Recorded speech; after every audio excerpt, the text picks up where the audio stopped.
Alors aujourd'hui, je vais continuer dans mon étude sur l'Apocalypse.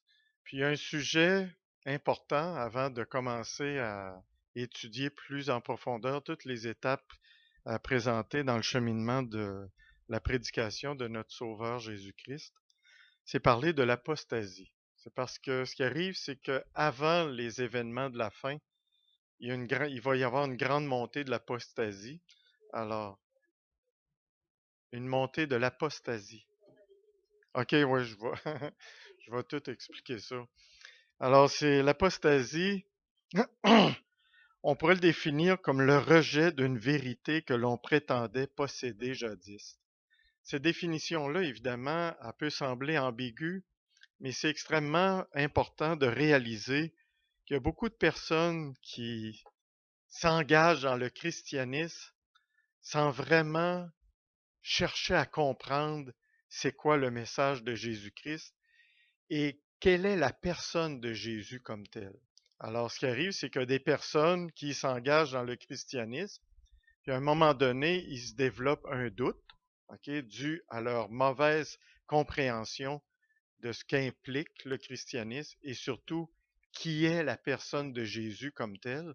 Alors, à ce moment-là, ils se trouvent à être confrontés avec les activités du monde qui vient à ce moment-là miner leur compréhension inexacte du christianisme, leur mauvaise perception de qui est Jésus, puis à ce moment-là, ils abandonnent la foi comme telle. Alors l'apostasie, c'est justement se détourner du christianisme, surtout se détourner de la personne de Jésus-Christ, la personne réelle de Jésus-Christ. Ce qui arrive, c'est que beaucoup de prédicateurs, il y en a même qui sont très engagés dans le christianisme pendant une certaine période donnée, puis à un moment donné, ils se mettent, on pourrait utiliser le terme, se mettent à dérailler, ok, à quitter la vraie foi en Jésus-Christ. C'est justement le terme qu'on doit considérer ici, c'est la foi en Jésus-Christ. C'est l'abandon de la foi comme tel. Alors, cette définition-là, l'apostasie peut être définie comme le rejet d'une vérité. Le rejet, évidemment, le rejet de la vérité, c'est abandon de la foi qu'il prétendait posséder jadis. Alors, on voit beaucoup de gens aujourd'hui, il y a eu un abandon énorme, ok, évidemment, dans le domaine de l'Église catholique. On sait au Québec qu'il y a eu énormément d'abandon. On entend souvent l'expression qui dit on a laissé aller le bébé avec l'eau du bain. Ok.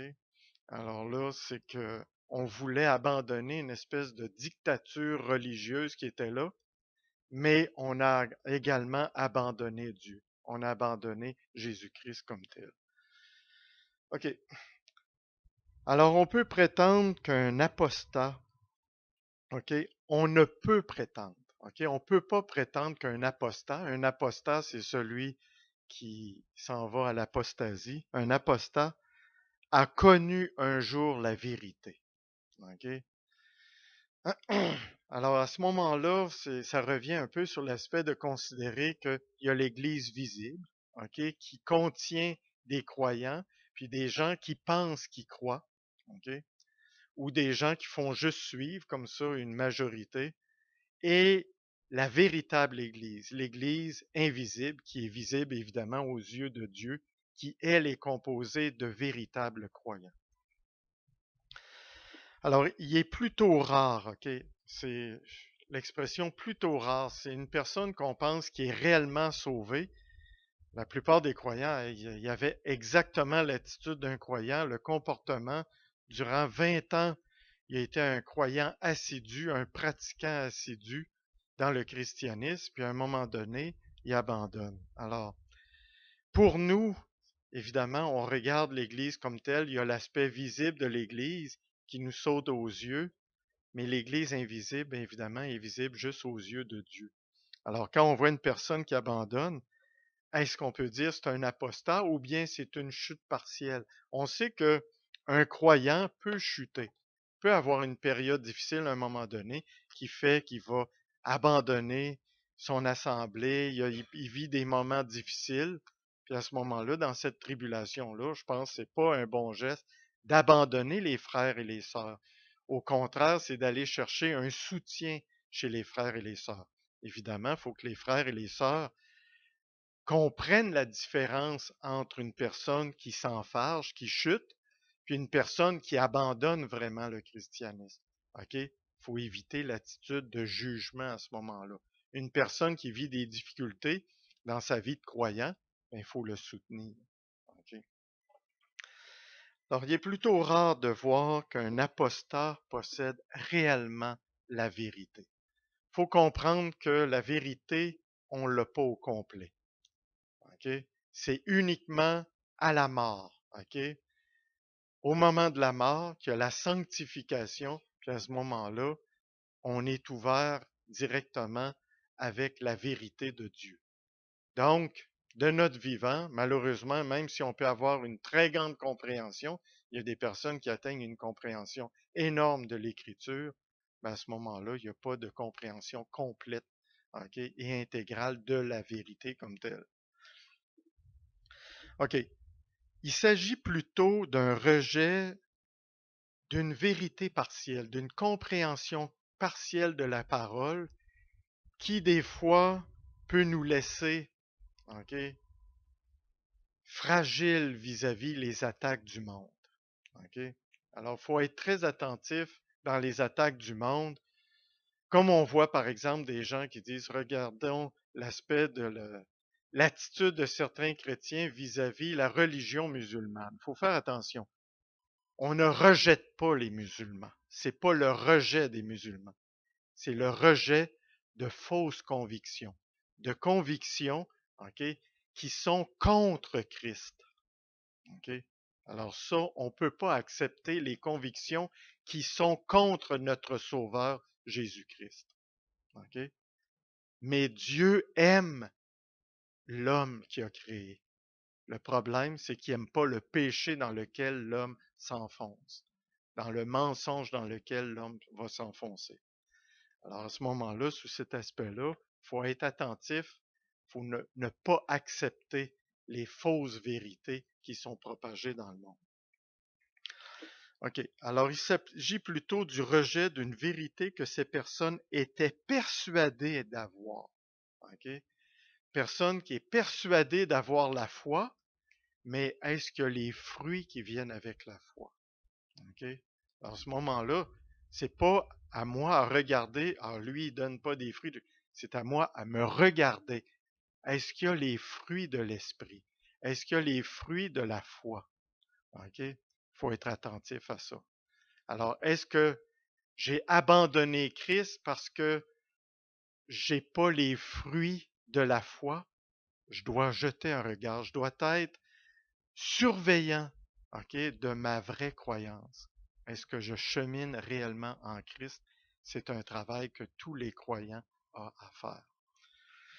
Dans le Nouveau Testament, il y a plusieurs passages qui annoncent l'apostasie. Alors à ce moment-là, c'est justement par la parole qu'on doit être attentif à ce que nous dit la parole pour vérifier si vraiment on chemine correctement dans la vérité de notre Sauveur. Alors, dans le Nouveau Testament, plusieurs passages annoncent l'apostasie qui allait affecter les églises dans les derniers jours. OK? OK, dans 2 Thessaloniciens, le chapitre 2, les versets 1 et 3. 2 Thessaloniciens, chapitre 2, les versets 1 à 3. Pas 1 et 3, 1 à 3. Paul écrit, pour ce qui concerne l'avènement de notre Seigneur Jésus-Christ et notre réunion avec lui, nous vous prions, frères, de ne pas vous laisser facilement ébranler dans votre bon sens et de ne pas vous laisser troubler, soit par quelques inspirations, soit par quelques paroles ou par quelques lettres qu'on dirait venir de nous, venir de véritables croyants, okay?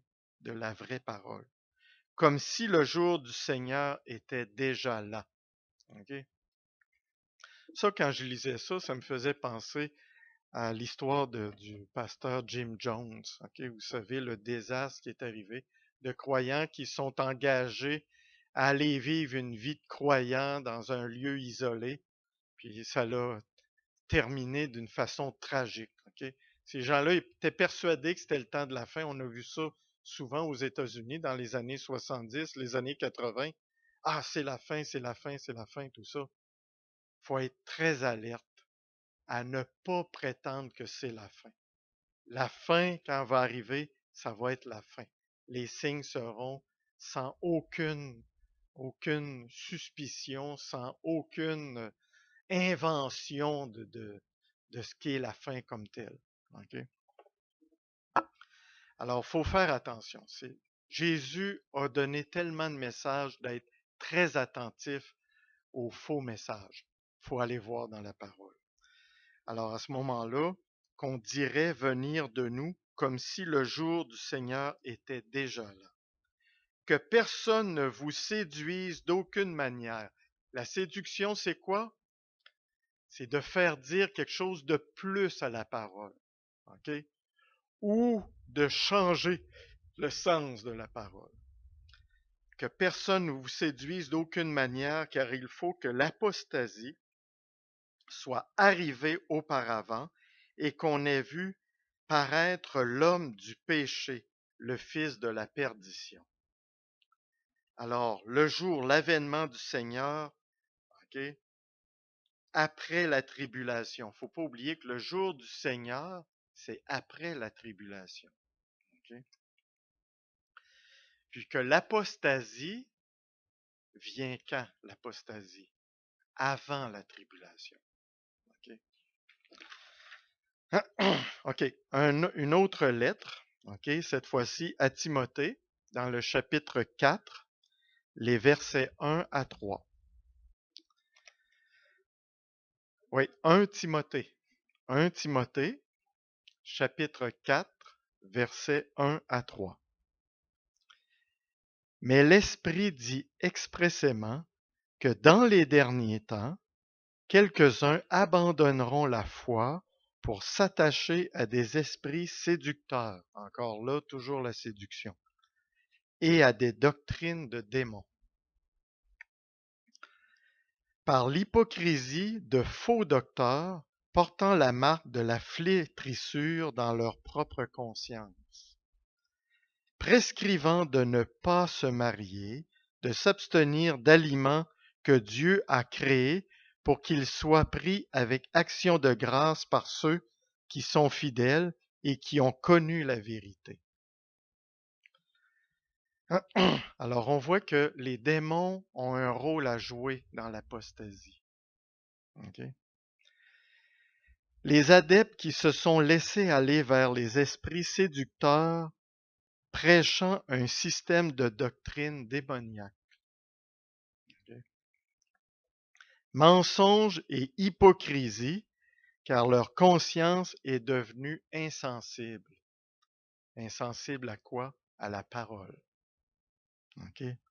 Alors, abandonner la parole, on va voir tantôt quelques caractéristiques de cette espèce de séduction, okay, qui touche beaucoup les églises. Quand on y porte attention, on va se rendre compte que c'est assez présent. Attaque sur la liberté du chrétien, tel le mariage et l'alimentation. Okay? Jésus nous a libérés. Alors, il y a des attitudes religieuses qui sont toujours tenaces à dire faut s'abstenir.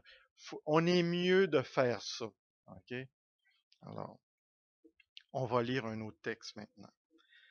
2 Timothée cette fois-ci. Deuxième lettre de à Timothée, chapitre 3, verset 5.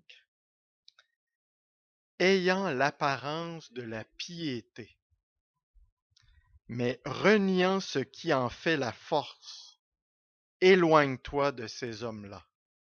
Okay? Les apparences de piété. Apparence extérieure de piété, mais ne croyant pas à la puissance de l'Esprit de Dieu. Habits et titres ecclésiastiques, okay? Les apparences. Okay? Alors, on va aller voir maintenant des caractéristiques profondes qui caractérisent l'apostasie. La première caractéristique, le rejet de Christ. Le rejet de Christ comme il est réellement. Okay? Jésus le Christ, le Sauveur. Pas un style de Jésus, okay, qui est présenté dans certaines assemblées. Okay? Faut pas oublier que le nom de Jésus est utilisé, okay, pour détourner le nombre de le nombre de personnes, détourner les gens du vrai Sauveur, de notre Seigneur. Alors, on va aller voir dans 2 Pierre. 2 Pierre, chapitre 2. Bon, là, c'est les versets 1 à 22. OK? Mais je vais l'entrecouper de commentaires parce que c'est quand même assez long comme texte. Il y a parmi le peuple de faux prophètes, et il y aura de même parmi vous de faux docteurs, qui introduiront des sectes pernicieuses et qui, reniant le maître qui les a rachetés, attireront sur eux une ruine soudaine. OK. Alors, reniant le maître, ça veut dire quoi? C'est qu'on accepte certaines caractéristiques de Jésus qui font notre affaire, qui vont bien. OK? On est bien dans le Seigneur. OK? On va voir tantôt un peu plus tard que les textes, que l'espèce de bien-être qu'on est supposé d'avoir dès qu'on se donne à Jésus, à ce moment-là, il faut faire attention au message. Le bien-être, ce que Jésus nous promet, l'idée de la vie éternelle, on va apprendre un peu plus loin le royaume de Dieu, le royaume des cieux, la vie éternelle, c'est des promesses, tu comprends? Mais c'est pas une joie de vivre maintenant. On est malheureusement toujours dans le monde, OK? Le monde qui nous entoure, c'est-à-dire dans ce siècle-ci, ben, c'est pas pour un chrétien, c'est pas un siècle de joie et de bonheur physique. OK? Alors à ce moment-là, il faut faire très attention à se faire parler d'un Jésus qui va nous libérer maintenant, tu comprends, des contraintes physiques du monde de ce siècle-ci. OK? Alors là, l'enseignement des apostats, que l'on appelle hérésie de perdition. OK? Reniement de la reniement de la personne et de l'œuvre de Jésus-Christ. OK? Est-ce qu'on est sauvé en Jésus-Christ? On est sauvé en Jésus-Christ et par personne d'autre, par aucune autre action. Il n'y a aucun geste qu'on peut sauver, OK, qui fait qu'on peut être sauvé. Aucune œuvre qu'on peut faire qui fait qu'on est sauvé. Être sauvé, c'est uniquement par la personne et l'œuvre de Jésus-Christ, uniquement. Plusieurs, alors je continue dans le texte au verset 2 maintenant, plusieurs les suivront dans leur dissolution et la voie de la vérité sera calomniée à cause d'eux. Okay? Alors c'est quoi qui est calomnié? Oui, il y a Jésus, mais il y a ça aussi qu'il faut faire. Okay? Alors il faut faire attention. Les œuvres de la foi, c'est des œuvres préparées par Dieu qu'on a à accomplir. Ce n'est pas des œuvres qui viennent de nous, ça vient de Dieu. Okay? Je continue dans le texte, verset 3, par cupidité. Okay? Donc, les assemblées qui sont là pour ramasser des fonds, okay? Des assemblées qui ne vivent que pour s'enrichir, des églises, okay, qui se retrouvent à ce moment-là extrêmement riches, ben, il y a quelque chose là-dedans. La cupidité, normalement, ne devrait pas se retrouver dans une église de Christ. Okay? Alors, ce n'est pas une passe d'argent de travailler pour Jésus. Par cupidité, ils trafiqueront de vous au moyen de paroles trompeuses, eux que menacent depuis longtemps la condamnation et dont la ruine ne sommeille point. Oui, Arnold.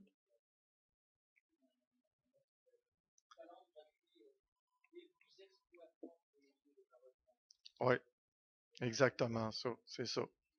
Mm. Alors, c'est d'utiliser de façon détournée la parole de Dieu, OK, pour tromper le monde.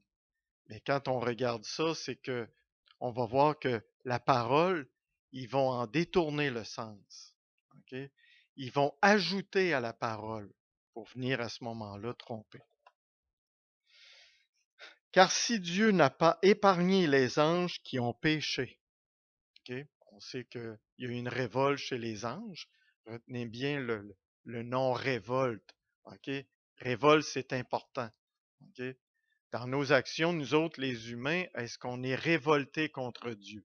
Les anges se sont révoltés contre Dieu. Les anges qui ont péché, mais s'il les a précipités dans les abîmes de ténèbres et les réserve pour le jugement. OK? Donc à ce moment-là, nous, on n'est pas épargnés non plus si on vit dans le péché. OK. Les enseignements des apostats impliquent un reniement destructeur de la personne et de l'œuvre de Jésus-Christ. OK. Notez bien, c'est ça. De venir ajouter qu'il faut faire plus à l'œuvre de Jésus-Christ pour être sauvé, ou même détruire la personne de Jésus-Christ en disant que c'est un homme, il n'est pas Dieu, de prétendre qu'il n'est pas Dieu. Le reniement de la Trinité, OK, ben, ça fait partie de la destruction de la personne de Jésus-Christ. Évidemment, ils ne peuvent pas le détruire. Quand on parle de la destruction, c'est qu'ils voudraient le détruire. Ils veulent le détruire, Jésus-Christ. OK? Le nom de Jésus-Christ, OK, quand on parle de Jésus, regardez l'attitude du monde. Il y en a qui veulent entendre. Ah oui, moi j'ai le goût d'entendre parler de Jésus. OK? Il y en a d'autres. Ah non, moi je veux rien savoir de ça. Il y a une attitude immédiate d'une personne. Ce nom-là, OK, c'est une pierre d'achoppement, le nom de Jésus. Alors évidemment, si tu veux détourner du monde des gens qui veulent entendre parler de Jésus, ben, tu utilises le nom de Jésus pour rendre plus savoureux, OK, de les amener là où tu veux, hors de la parole de Dieu, ben là, il faut être attentif à ça. Si on ne se dirige pas vers la parole de Dieu, c'est là qu'il y a un problème. Alors, les enseignements des apostats impliquent un reniement destructeur de la personne. On s'attaque à la personne de Jésus, OK? La vraie personne de Jésus, qui est Dieu, OK? Alors, à ce moment-là, de son œuvre. L'œuvre de Jésus-Christ, c'est que toute personne qui croit en lui, OK? À ce moment-là, c'est le seul chemin qui nous permet d'être sauvés. Il n'y en a pas d'autre. Évidemment, ça ne fait pas l'affaire de plusieurs personnes qui aimeraient qu'il y ait plusieurs chemins. Moi, ce chemin-là, je ne l'aime pas, ben, je vais en inventer un autre. Ben, c'est bien de valeur, mais tous les autres chemins. Puis là, je suis obligé de dire toutes les autres religions à part le véritable christianisme sont toutes des chemins qui mènent à la perdition. Il y a un seul chemin qui mène à la vie éternelle, au royaume de Dieu, au royaume des cieux, un seul, c'est Jésus-Christ. OK. Alors, sa place au sein de la Trinité, évidemment, si je fais une liste des attaques contre la personne de Jésus-Christ, ben, sa place au sein de la Trinité, OK? Le reniement de la Trinité, c'est automatique, on rejette Dieu. OK? On sait qu'il y a une hiérarchie dans la Trinité, mais c'est Dieu pareil. OK? On va voir d'ailleurs un texte tantôt où il y en a qui vont penser qu'il y a des fautes de français, mais il n'y a pas de faute de français. Quand on dit Dieu le Père et Jésus-Christ dit quelque chose. En français, on dirait par exemple Dieu le Père et Jésus-Christ disent. Mais non, c'est pas ça. Il y a un seul Dieu.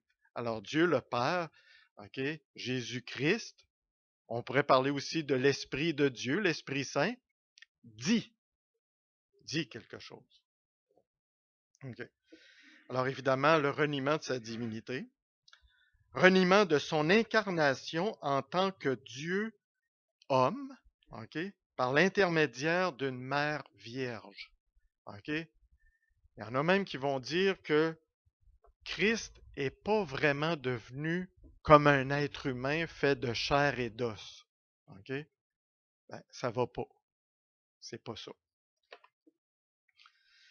OK. Son retour physique, comme quoi Jésus va réellement revenir réellement, parce qu'il y en a qui prétendent que Jésus revient, mais il revient juste en esprit.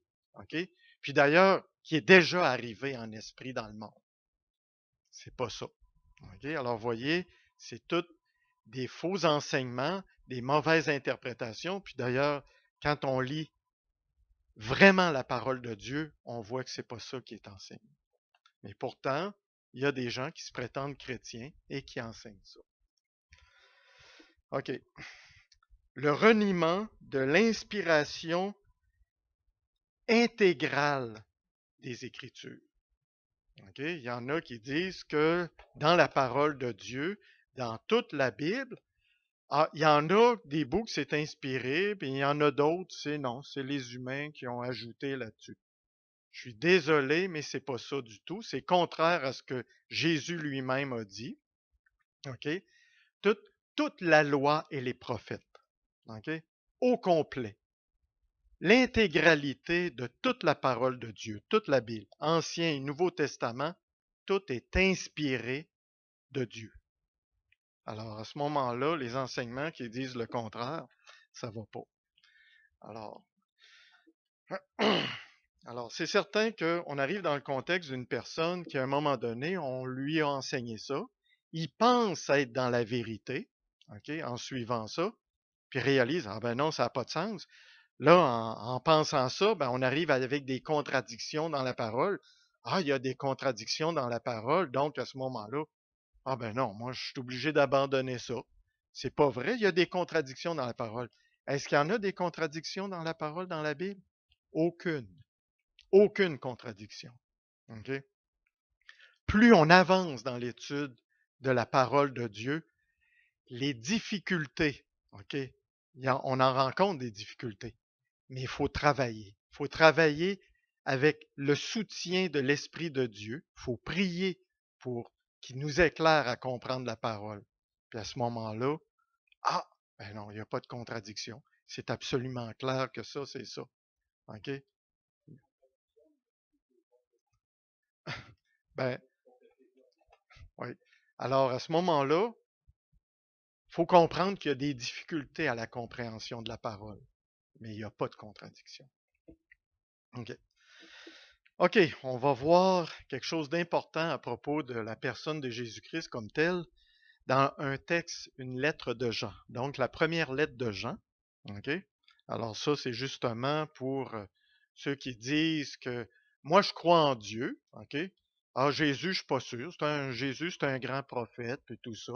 OK? Comme certaines religions l'enseignent. C'est un grand prophète, mais c'est pas Dieu. On va aller voir ce que Jean a à dire là-dessus. Alors, première lettre de Jean, chapitre 2, les versets 22 et 23.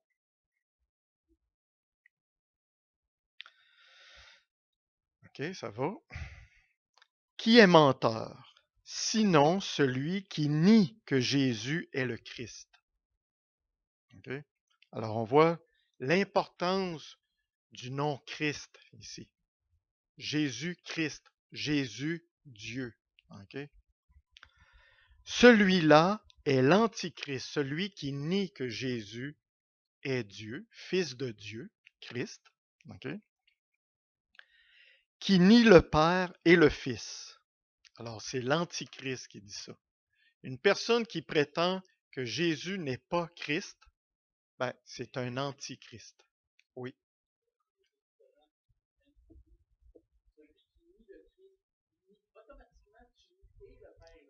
absolument. Absolument. Tu nies le vrai Dieu. Automatiquement, ça veut dire que tu te détournes vers un faux Dieu. C'est automatique. Quiconque nie le Fils n'a pas non plus le Père. Le Père, c'est Dieu, mais le Fils aussi, c'est Dieu. OK? Alors, qui nie le Fils n'a pas non plus le Père. Alors, ceux qui disent que Jésus Ben, c'est un nom qu'on a donné à Jésus, Fils de Dieu, mais c'est pas vraiment le Fils de Dieu parce que il y en a qui considèrent que Dieu peut pas avoir de fils. Dieu peut pas. Ok? Une impossibilité pour Dieu. Qui suis-je, moi, être humain, pour décréter que Dieu peut pas avoir de fils? Il a conçu tout ce qui existe. Alors, c'est l'orgueil qui est là. Hein? Qui confesse le Fils a aussi le Père. Alors, c'est indissociable. Vous voulez savoir quel Dieu vous adorez? Si tu un vrai Dieu ou un faux Dieu? Ben, c'est simple. Si tu, OK, quiconque a le Fils, OK, considère, confesse le Fils, ben, a aussi le Père. C'est indissociable. On ne peut pas dissocier le Fils du Père. OK. Alors, toutes les affaires comme Bouddha, Krishna, Allah excluent le Fils et donc le Père. Le Père, donc, il exclut le seul vrai Dieu. OK. OK, une autre lettre, ben, dans la même lettre de Jean, cette fois-ci au chapitre 4, versets 2 et 3. Reconnaissez à ceci l'Esprit de Dieu. OK, alors à ce moment-là, l'Esprit de Dieu est dans la tête du croyant qui confesse. OK, reconnaissez à ceci l'Esprit de Dieu. Tout esprit qui confesse Jésus-Christ venu en chair est de Dieu. Donc, il est venu en chair. Alors, ceux qui disent que Jésus, ben, il vient matériellement, pas matériellement, spirituellement, ça va pas. Et tout esprit qui ne confesse pas Jésus n'est pas de Dieu. C'est celui de l'Antichrist, dont vous avez appris la venue et qui maintenant est déjà dans le monde. OK? Pensez-vous qu'il y a des antichrists dans le monde? Ceux qui nient le Christ, ben, c'est des antichrists.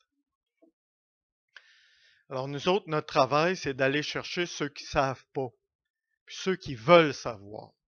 Ceux qui ne veulent pas savoir, ben là, quand tu t'en vas dans la vie en disant, moi, je veux rien savoir, ben, est-ce que tu veux vivre?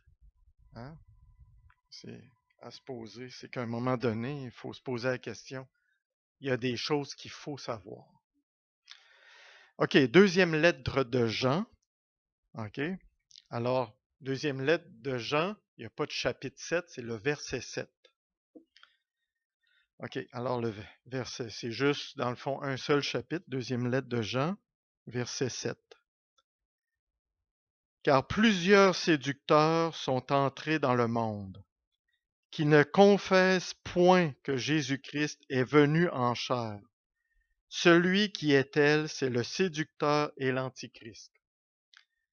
On voit que c'est un point de vue important. Pour que Jean prenne la peine d'écrire une deuxième lettre pour appuyer le point qu'il a donné dans sa première lettre, ça veut dire que l'Église est confrontée à des vrais problèmes. Le risque de se faire détourner, du vrai Dieu en doutant de qui est réellement Jésus-Christ. Alors là, on voit qu'encore aujourd'hui, ces lettres-là sont absolument d'actualité. Combien qu'il y en a dans le monde qui déforment la vérité au sujet de Jésus-Christ? Certaines personnes qui se disent même des témoins. Là, ça va pas. OK, allons maintenant dans la deuxième lettre de Pierre. 2 Pierre, chapitre 3.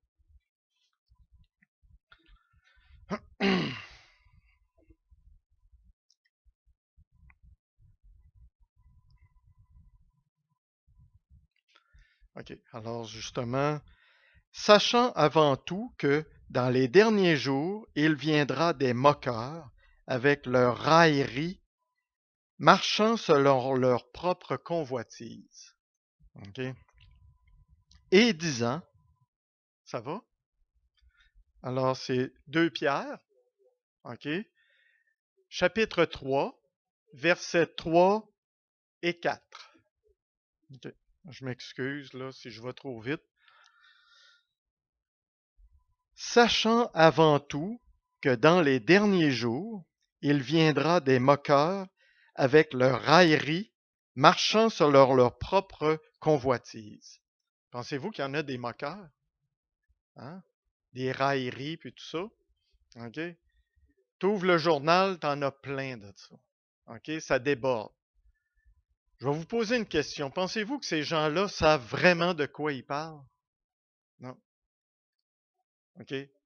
C'est rempli de monde. Moi, je me souviens d'une histoire qui était contée par quelqu'un. On dirait que les gens ignorants sont remplis d'opinions sur toutes sortes de sujets.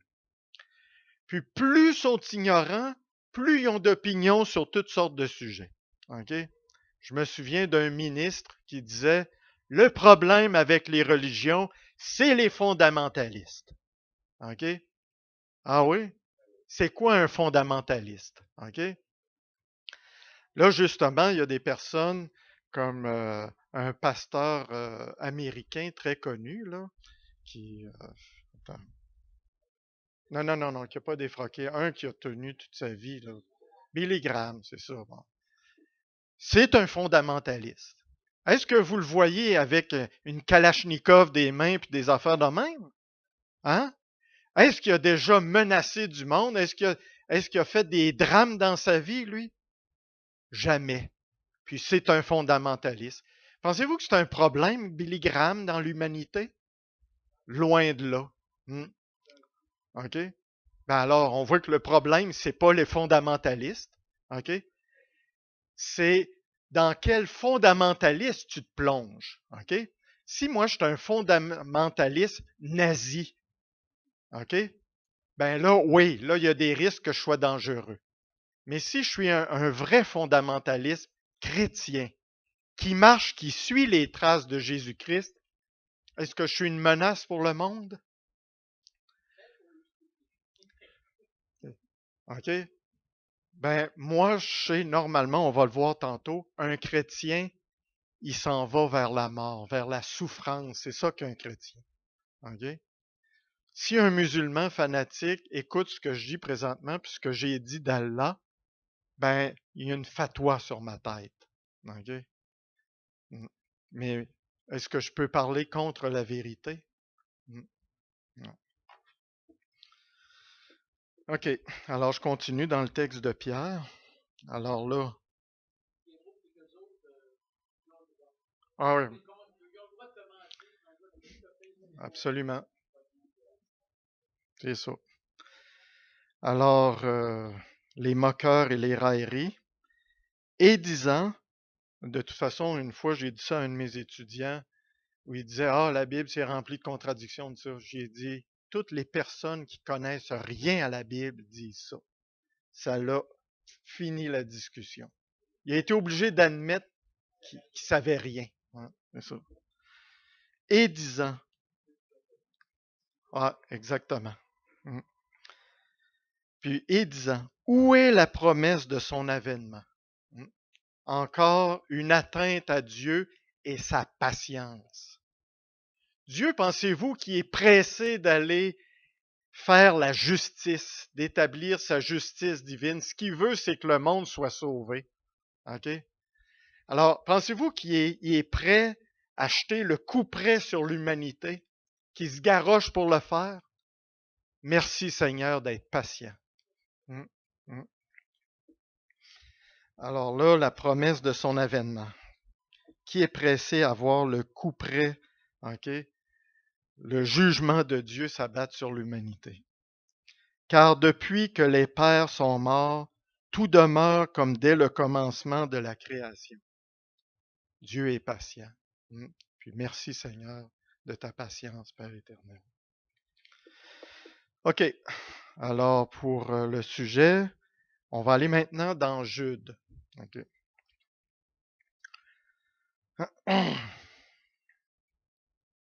Les versets 17 et 19.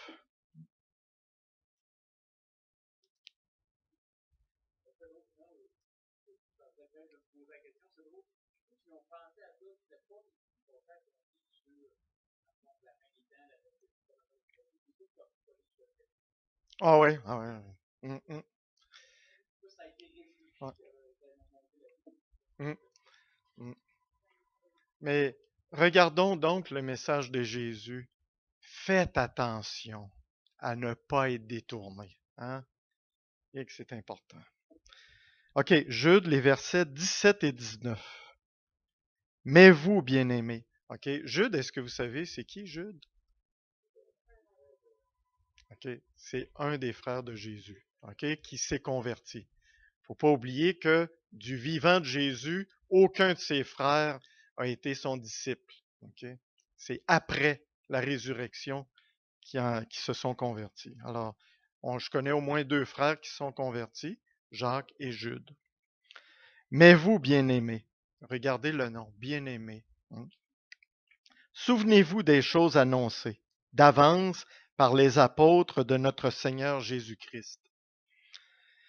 Il vous disait qu'au dernier temps, il y aurait des moqueurs marchant selon leur convoitise impie. Ce sont ceux qui provoquent des divisions, hommes sensuels qui vivent par leur sens, par leur plaisir, par leur désir, OK? N'ayant pas l'esprit, OK? Qui se détournent de l'esprit pour écouter plutôt leurs sensations, leurs désirs, ce qu'ils veulent que ce soit, OK? Est-ce que vous voulez qu'on vienne dans une grande assemblée remplie de monde, là, puis que là, ça fonctionne super bien, puis tout ça, puis le pasteur, il dit exactement ce que j'ai besoin d'entendre. Hein? Ben, moi, j'aime mieux un pasteur qui me dit ce que j'ai vraiment besoin d'entendre et non pas ce que je veux entendre. Ouais. OK. Juste rapidement, je vais couvrir l'aspect d'où vient la montée de l'apostasie. Parce que il y a eu, à partir du 18e siècle, OK, énormément de, de pseudo-théologiens, OK, de philosophes qui ont sorti des idées, puis qui ont commencé à miner la foi chrétienne, puis à amener ce qu'on appelle le libéralisme, OK, dans la pensée théologienne. OK. Alors, c'est un peu comme les racines de l'apostasie actuelle. Bon, ça vient du rationalisme allemand. OK? Le rationalisme. Bon, il ne faut pas mélanger rationalisme avec la rationalité. Quelqu'un qui est rationnel, qui pense rationnellement, qui pense avec logique, OK? Alors que le rationalisme va plus loin. Il dit que si ma pensée est logique, donc nécessairement la réalité doit correspondre à ma pensée. Vous voyez, l'erreur, c'est faux. En fait, la logique nous permet de définir ce qui ne peut pas exister. Si tu arrives dans une contradiction logique, donc ça ne peut pas être réel. Mais si ma pensée est logique, ça ne veut pas dire que c'est la réalité. C'est que c'est possible que ce soit réel, mais pas nécessairement. Dans le fond, la réalité va confirmer quelque chose qui est réel. C'est juste la réalité qui va confirmer la réalité et non pas une pensée rationnelle. Le rationalisme sort, OK, des limites de la logique. Alors c'est pour ça, le rationalisme allemand qui ont décidé que telle chose se pouvait ou se pouvait pas, OK, en décidant de leurs racines logiques. Mais on sait qu'il y a beaucoup de choses. De toute façon, l'archéologie est venue contredire toute cette façon de penser-là. Le rejet de l'inspiration divine des Écritures, ça c'est un gros point. Tout simplement, ils se sont dit non, c'est des gens qui ont vécu des expériences, puis à ce moment-là, l'ont dit, mais on ne pense pas que ce soit l'inspiration divine, ce qui est totalement faux. Okay? Parce que dans la Bible elle-même, elle dit elle-même que son inspiration vient de Dieu. Okay?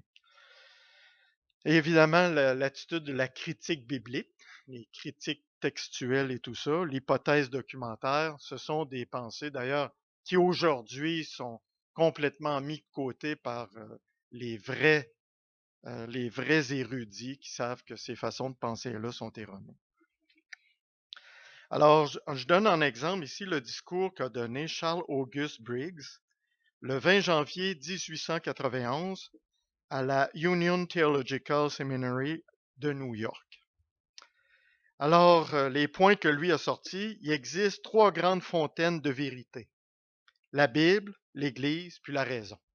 OK?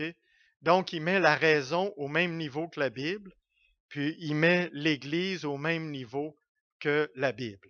OK? Alors que ça, on sait que, par exemple, pour le côté évangélique, c'est uniquement la Bible qui est la vérité. OK? Ma raison, je m'excuse, j'ai beau avoir une qualité cérébrale extraordinaire, je vais faire des erreurs. OK? Alors que des erreurs dans la Bible, il n'y en a pas. Alors, c'est la première hérésie qui a été sortie là. Certaines prophéties de l'Ancien Testament ne se sont pas réalisées. Bon, c'est vrai, il y en a qui vont se réaliser plus tard. Pensez que c'est en 1891. On sait qu'une prophétie d'Ésaïe à propos d'Israël qui s'est réalisée en 1948. OK? Alors, c'est certain qu'il y a tout, en ce qui concerne, par exemple, l'Apocalypse, ben, il y a des prophéties qui ne sont pas encore réalisées. Mais attention, regardez ce qu'il dit. Ils ont été annulés, des prophéties qui ont été annulées. Donc, je suis désolé, comment il peut dire qu'une prophétie a été annulée? Alors, une autre hérésie. Moïse n'est pas l'auteur des 5 livres du Pentateuque. Okay? Le livre d'Ésaïe a été écrit par plusieurs auteurs, okay? Pas juste par Ésaïe. Alors là, comment il peut arriver à prouver ça? Là? OK. Ceux décédés sans être sauvés auront une seconde chance. C'est quasiment l'idée d'un purgatoire. OK? Alors là, déjà, ça déraille. La sanctification n'est pas complète à la mort. OK? Je m'excuse, là, ça va pas. Ben oui, c'est certain. Ceux qui sont réellement sauvés, dès que tu meurs, l'action de Dieu, c'est immédiat. Tu as un corps incorruptible et voilà, ça finit. La solution est là. OK. Infiltration dans le 20e siècle. Toutes ces idéologies qui se sont infiltrées, puis il y en a qui continuent à suivre ces écrits-là, puis considérer que c'est vrai, alors qu'il y a eu des démentis par des études sérieuses sur ces arguments-là. Alors, les théologiens libéraux modernes, ils suivent de ces idées-là.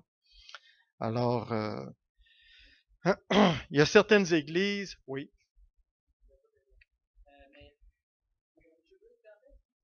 En 1891.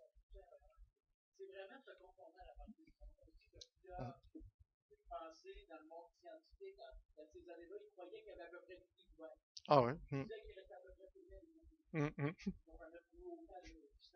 Exactement, ouais. Ouais.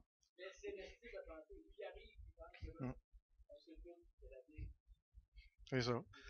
Ben, il y a une grande pensée scientifique moderne qui dit que toute réalité ne repose que sur le matérialisme, qu'il n'y a rien d'autre qui existe à part le matériel. Je suis désolé, mais là, depuis 1929, on sait que l'univers, parce qu'avant, peut-être qu'ils pouvaient penser ça, parce qu'il y en a qui considéraient que l'univers était éternel.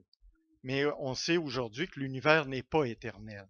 Okay? Depuis 1929, a commencé à s'accumuler des preuves comme quoi l'univers a eu un commencement. Alors à ce moment-là, que le matériel est la cause de tout ce qui existe, ça va pas tellement bien. OK. Nous autres, on est plus, après 1940, c'est la montée de l'œcuménisme. OK? Œcuménisme qui dit qu'il y a de la vérité dans toutes les religions, puis tout ça. Ah, peut-être qu'il y a des vérités, mais moi, c'est pas les quelques vérités qu'il y aurait dans d'autres religions. C'est les faussetés qu'il y a dans les autres religions. C'est ça qui me fait problème. Ouais, c'est ça. Alors, comment, par exemple, une religion qui dit que, comme le bouddhisme, qu'il n'existe pas de Dieu, puis une autre religion qui existe un Dieu, d'autres qui existent plusieurs dieux, ben là, il y a un problème côté vérité là-dedans. C'est ça, exactement. Alors aujourd'hui, la nouvelle tendance consiste à substituer la vérité biblique par l'expérience vécue. Ah, moi, j'ai vécu une expérience, là, j'ai vécu une NDE. Puis là, j'ai vu une NDE, c'est Near Death Experience, là. Puis là, j'ai vu Jésus.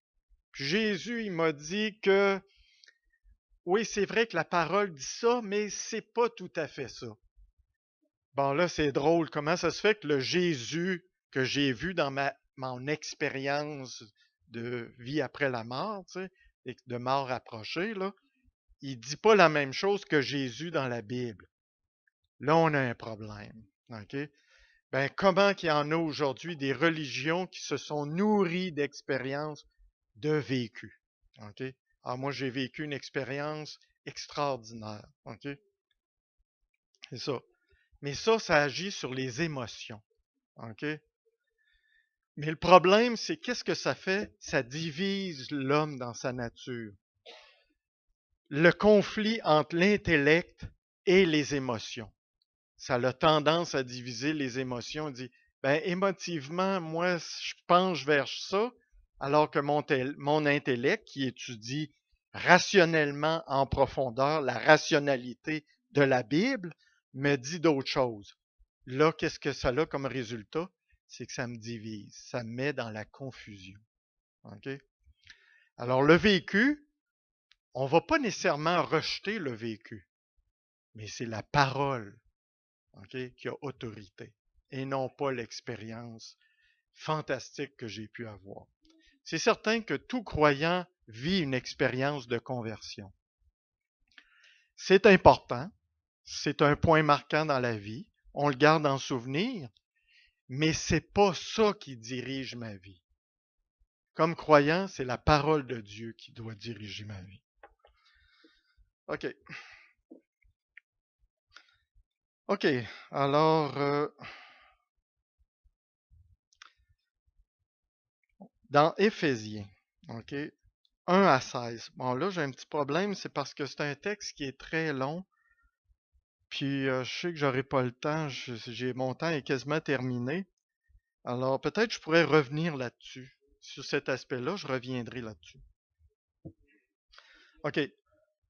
Ouais, c'est dans Éphésiens, chapitre 4, versets 1 à 16. Alors, c'est assez long, puis il y a beaucoup de points là-dessus. OK? Alors ça, je pense que je vais revenir là-dessus parce que c'est vraiment important. Je vais juste arriver sur le texte rapidement sur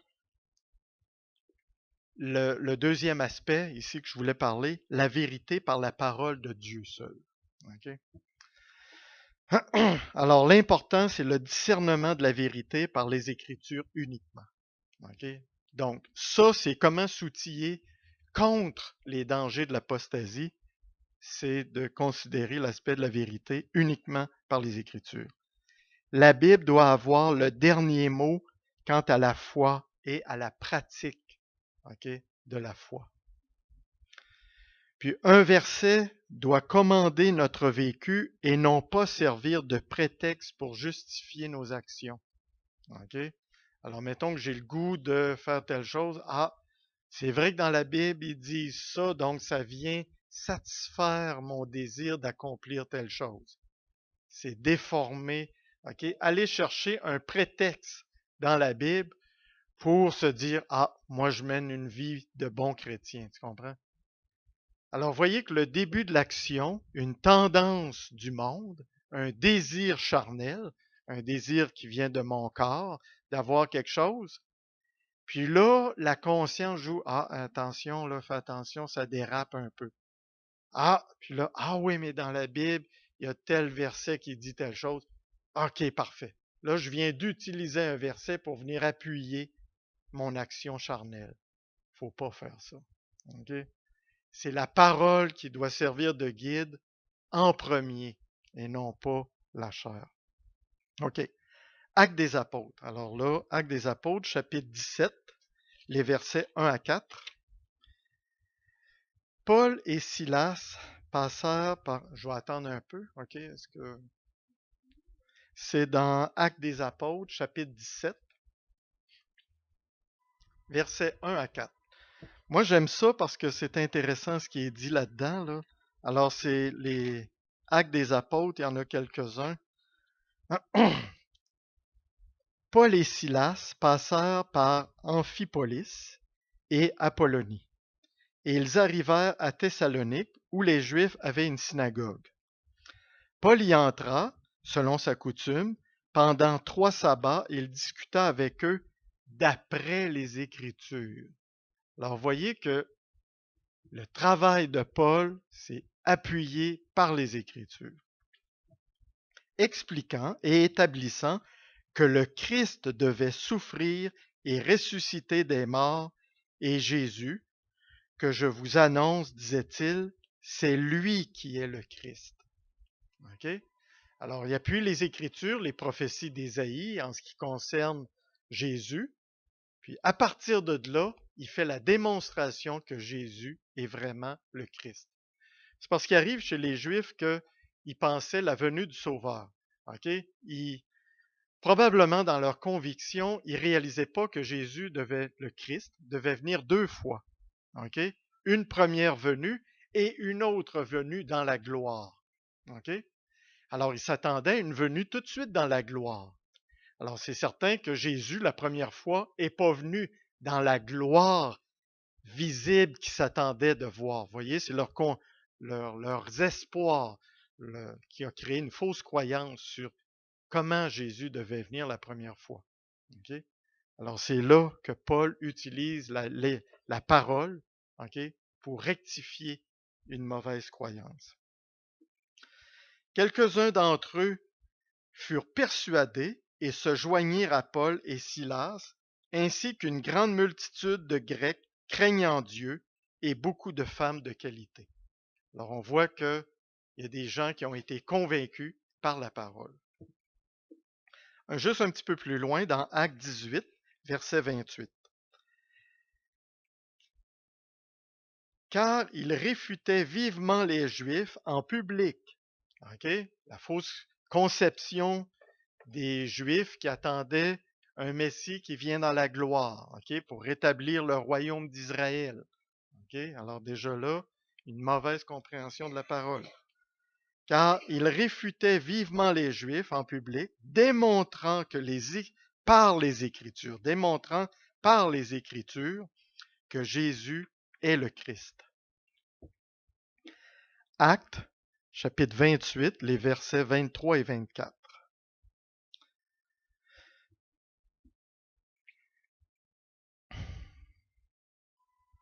OK?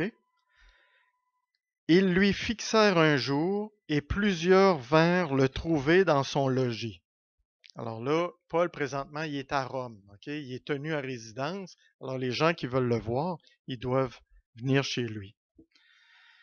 Paul leur annonça le royaume de Dieu en rendant témoignage et en cherchant par la loi de Moïse et par les prophètes. Donc encore là, les Écritures.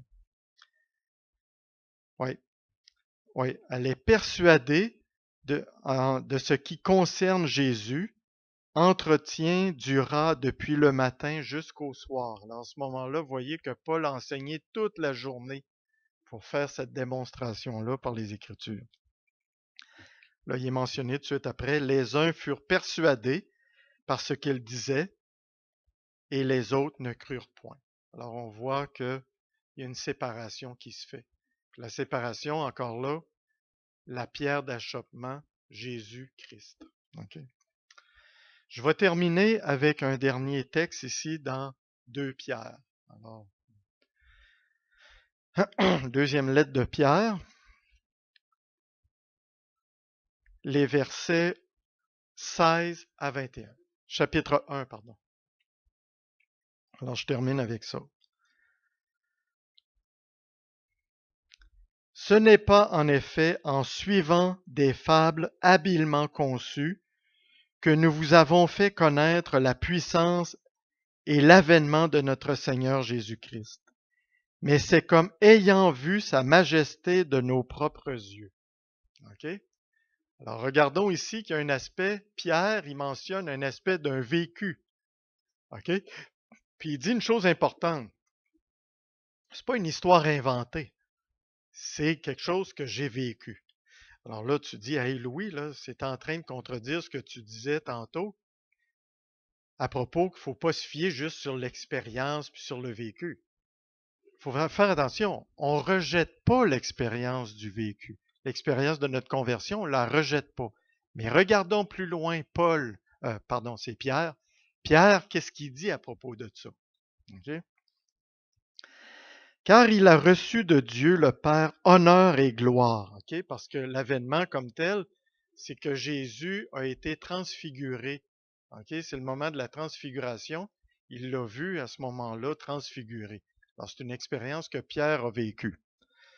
Car il a reçu de Dieu le Père honneur et gloire, quand la gloire magnifique lui fit entendre une voix qui disait, « Celui-ci est mon Fils bien-aimé, en qui j'ai mis toute mon affection. » Okay? Et nous avons entendu cette voix venant du ciel lorsque nous étions avec lui sur la sainte montagne. Okay? Alors c'est pour ça que c'est la transfiguration, parce que c'est sur la sainte montagne. Alors ça, c'est une expérience de vécu. Mais regardez, Pierre n'arrête pas là. Et nous tenons pour d'autant plus certains, on tient pour d'autant plus certains, donc supérieur à l'expérience vécue, la parole prophétique, okay, à laquelle vous faites bien de prêter attention comme à une lampe qui brille dans un lieu obscur, dans les ténèbres, okay, jusqu'à ce que le jour vienne apparaître et que l'étoile du matin se lève dans vos cœurs. Sachant tout d'abord vous-même qu'aucune prophétie de l'Écriture ne peut être un objet d'interprétation particulière. Okay?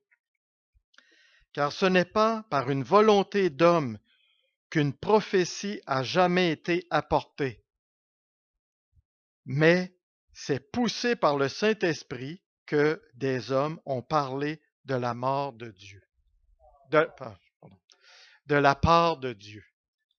Alors ça vient contredire, l'idée qu'une prophétie serait une invention d'homme. Pierre vient affirmer ici que toutes les prophéties sont inspirées de Dieu, comme toute la loi de Moïse inspirée de Dieu. Okay? Donc, toute la Bible inspirée de Dieu. Alors, c'est notre protection contre l'apostasie. Okay. Alors, je vais terminer là, mes frères et sœurs. J'avais encore quelques points parce qu'il y avait un autre aspect, c'est qu'il faut se détourner des apostats. Il faut faire très attention. Il ne faut pas marcher avec les apostats. Mais ça, je regarderai ça la prochaine fois.